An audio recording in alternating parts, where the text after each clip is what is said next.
j'ai le goût de vous raconter le moment précis où j'ai réalisé que peut-être il y avait quelque chose de plus dans ma vie. Comprenez qu'à l'époque, j'étais une mère de famille qui approchait la quarantaine. Donc surchargée, dépassée, avec une spiritualité pas mal de base. Bref, ça m'intéressait pas, mais pas de là à dire que je croyais en rien. Ça faisait déjà quelques semaines, mois même, que j'avais certains scénarios obsessifs que j'attribuais à un surplus de créativité. Mais à un moment donné, grâce à TikTok, parce que jour après jour, je racontais mes péripéties, je me suis rendu compte que l'univers me portait peut-être plus d'attention qu'à une autre. Je ne parle pas d'une attention positive et harmonieuse. J'ai appelé ça vol de merde. Inondation, problème électrique, porte d'auto-possédée et j'en passe. C'est quelque chose qui s'attaque aux détails. Tu sais, quand tu as l'impression que rien fonctionne, jamais. Puis, Colin, pourquoi faire simple quand ça peut être compliqué? Ça résume pas mal notre ami Voldemort. Ajouter à ça le fait que je voyais des gens dans ma chambre la nuit, phénomène que j'avais associé à une sorte de somnambulisme, jusqu'au jour où il y en a un, quand j'ai ouvert les yeux, qui était en petit bonhomme dans mon lit, juste à côté de moi. Je pourrais encore aujourd'hui vous le détailler, la couleur de ses yeux, ses vêtements et tout. Disons que j'ai commencé à me dire, peut-être que je devrais consulter, n'est-ce pas? C'est donc, je crois, en début du mois d'octobre que j'ai demandé sur TikTok des références. Je suis tombée sur un médium que j'ai consulté. De base, il m'a tiré aux cartes et c'était quand même relativement banal. Le classique, tu donnes trop d'énergie, fais attention, tu donnes trop, tu donnes trop. Bref, il y a eu de la misère à me faire une lecture. De mon côté, j'étais la parfaite cliente stoïque qui attendait de voir qu'est-ce qu'elle allait me raconter. Voyant que ça s'étirait et que je n'avais pas de réponse, je suis allée franc jeu. Est-ce qu'il y a quelque chose autour de moi qui ne m'aime pas? Est-ce que dans une vie antérieure, j'ai été une chipie?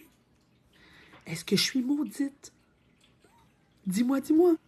Tout ce qu'il m'a dit alors, c'est « Ah, ben je vois ton guide. » Mais c'est drôle. C'est comme s'il était assis, les pieds pendant dans le vide, en attente. Il attend que tu lui demandes de l'aide. Faut croire qu'il m'entendait pas sacrer quand le ciel me tombait sur la tête, mais bon, passons. Moi, toujours sceptique, mais très ouverte à toutes les options possibles pour me débarrasser de Voldemort, j'ai accepté sa méthode. Je me rappelle qu'il m'a dit, écoute, tu vas aller prendre un bain, tu vas mettre du sel, pas n'importe quel sel, du gros sel. Puis tu vas mettre du citron dans ton bain. Ça va te purifier, ça va te nettoyer. Bref, prends un bon bain, médite et fais juste comme une prière, demande de l'aide. Si ça te répond, tu devrais avoir des sensations au niveau du cou, bon, blablabla. Le lendemain, me vois-tu pas à l'épicerie pour mon petit cocktail? Le soir venu, je m'installe, petite chandelle, gros sel à pickle et le petit citron, tu sais, le jaune, là. Je te remplis le bain solide. Fallait que ça marche. Et me voilà-tu pas qui s'installe, tel un petit oignon mariné dans cette mixture, pour y méditer. Vous allez rire, mais ça a fonctionné. Ça a activé beaucoup de choses, disons, ce fameux bain. Et encore aujourd'hui, c'est ma méthode numéro 1 pour méditer sans m'endormir, pour leur jaser, pour faire ce que j'ai à faire de l'autre côté. Bon, j'ai amélioré un peu la recette parce que je vous avoue que c'est un peu irritant. You know, les filles?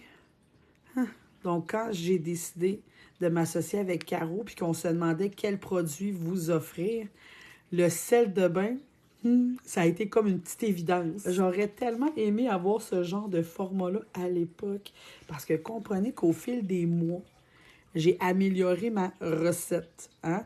J'ai ajouté des feuilles, des fleurs, certaines herbes. Je me prenais pour Cléopâtre. Mais c'est sûr que quand c'est le temps de laver le bain à quatre pattes, on se sent un petit peu moins déesse, hein? Of course. Regardez comme c'est bien fait. Vous avez d'abord le sel de bain. Sel de bain moussant, je tiens à le préciser. Et vous avez à l'intérieur 2 sachets d'herbes diverses, OK? On parle de lavande et encore là de feuilles de saule, OK? Vous laissez ça dans le bain. Hein? La déesse en vous va me remercier. Il n'y a rien de plus fort spirituellement parlant que de se choisir.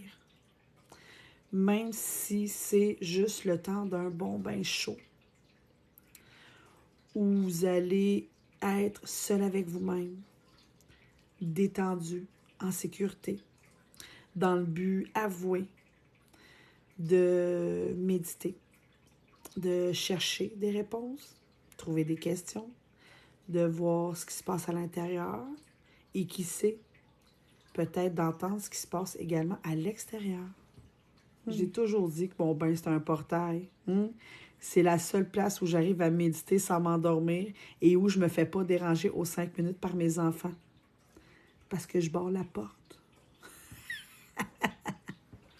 Bonne méditation.